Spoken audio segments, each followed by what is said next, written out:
সারাটা বছর কাঁচা আমের লিগে অপেক্ষা করে থাকি কখন এই কাঁচা আম বেরোবে আর কখন এই রেসিপিটা বানিয়ে খাবো। তার তাজা কাঁচা আম গাছের পাইরে একদম চটজলদি মাছের একটা মাথা দিয়ে চমলাকা একখানা রেসিপি যে একবার বানায় খাইছে সেই বুঝছে এই রেসিপির মজাটা। আর যে খায় নাই তারে তো আর বলে বোঝানোর মতো না। তাই যে খান নাই সে কিন্তু আমার এই ভিডিওটা দেখা মাত্রই খাওয়ার জন্য একদম দৌড়াদৌড়ি শুরু করে দিবে। হোক এই রেসিপিটা বানানোর জন্য দুইখানা আম নিয়ে নিছি। তা দুইটা আম দেবো না, একটা আম নিয়ে নিয়েছি। একটা আমের সুন্দর করে জামা কাপড় ছুইলা কেটে রেডি করে নিছি। এরপরে ছুরি দিয়ে একটুখানি কাটাকাটি করতেছিলাম, কিন্তু আমি তো আবার ছুরি দিয়ে কাটতে পারি না। আর এইখানে ছোট ছোট হাত পাওয়ালা লোকগুলো খুবই ডিস্টার্ব করে। যাই হোক আমরারে বটি দিয়ে কেটে লিছি আর একখানা মাছের মাথা নিয়ে নিছি। কি মাছের মাথা নিছি সেটাও জানি না। এরপরে যেটা করেছিলাম কড়াইয়ের ভিতরে সয়াবিন তেল দিয়ে দিছিলাম। তেলটা যখন গরম হয়ে যাবে না এই আমটারে দিয়ে দিব। আমটারে কিন্তু আবার অফ ক্যামেরার ভিতরে যাই সুন্দর করে দিয়ে লইছি, নাইলে আবার আপনারা কইতে পারেন যে আপাই মনে হয় আম না দিয়েই রান্না করার রেসিপি দেখাইতেছে আমাকে। যাই হোক একটু একটু ভাজাভাজি কইরাম, মানে এই আমটারে 20% মতো ভাজ্যে সেদ্ধ করে নিছি, তারপরে উঠে নিছি। তারপরে আবার এই মাছের গায়ের ভিতরে হলুদ আর লবণের গুঁড়া মাখাইয়া মাছটারে একটু একটু ভাজাভাজি করে নিলাম।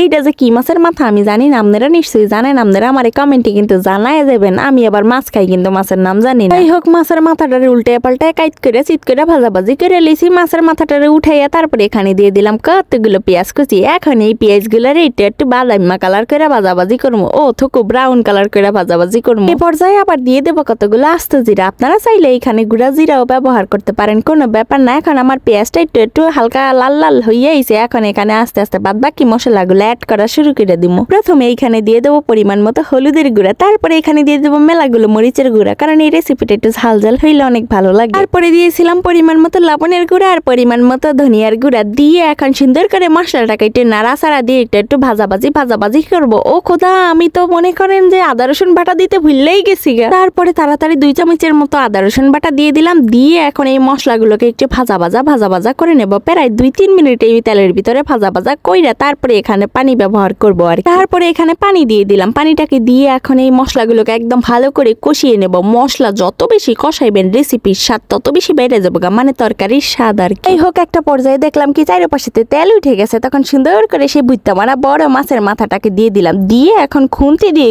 গুতিয়ে মাছের মাথাটার সাথে যুদ্ধ করা শুরু করে দিলাম গাইস। পর্যায়ে আমার গায়ের ভিতরে যত শক্তি ছিল সব দিয়ে মাছের মাথার উপরে ঝাঁপায় পড়ে মাছের মাথাটাকে একদম গুতায় টুতায় ভাঙ্গা ছিঁড়ে ফেলাইতেছি। আপনারাও কিন্তু এরকমই করবেন। আবার যদি চান মাছের মাথা না দিয়ে মাছের পিস দিয়েও রান্না করে খাইতে পারেন। পর্যায়ে মাছের মাথার সাথে যুদ্ধ করতে করতে আমি ক্লান্ত হয়ে গেছি, তখন হাল ছেড়ে দিয়েছি যে আর এটাকে ভাঙাভাঙি করবো না, যতটুকু আস্তে আস্তে ততটুকুই থাক। তারপরে দিয়ে দিছিলাম একটুখানি পানি, মানে মেলাগুলোই পানি দিছিলাম আর কি, যদি কোনো কিছু কাঁচা থাকে ভালোভাবে সেদ্ধ হয়ে যাবে। এই পর্যায়ে 2-3 মিনিট ঢাকনা দিয়ে ডেকে রেখে দিয়েছিলাম। তারপরে এসে আবার একটুখানি নাড়াচাড়া দিয়ে এখন সেই বেজে রাখা আমগুলা দিয়ে দেবো, কারণ আমগুলো তো একটু কাঁচা আছে, ওটাতে তো ভালোভাবে সেদ্ধ করে নিতে হবে। তাই কিন্তু আম বেশি নাড়াচাড়া করা যাবে না, বেশি নাড়াচাড়া করলে কিন্তু আম গইলে একদম তরকারি টকটক হয়ে যাবে। এইখানে আবার আমি ফ্রিজে করে রাখা ধনিয়া পাতা দিলাম। আপনাদের কাছে যদি তাজা ধনিয়া পাতা থাকে তাও দিতে পারেন, আবার না থাকলে না দিবেন, কোনো ব্যাপার নেই। হোক একটা পর্যায়ে দেখলাম যখন এরকম মাখো হয়ে গেছে, তখন ঠাস করে গ্যাসটিকের চুলাটা বন্ধ করে দিয়ে খাওয়া দাওয়া করার জন্য চলে এসেছি। আমি আবার তরকারিটা রান্না করে গোসলে গিয়েছিলাম। তারপরে এসে দেখি সবারই প্রায় খাওয়া দাওয়া শেষ,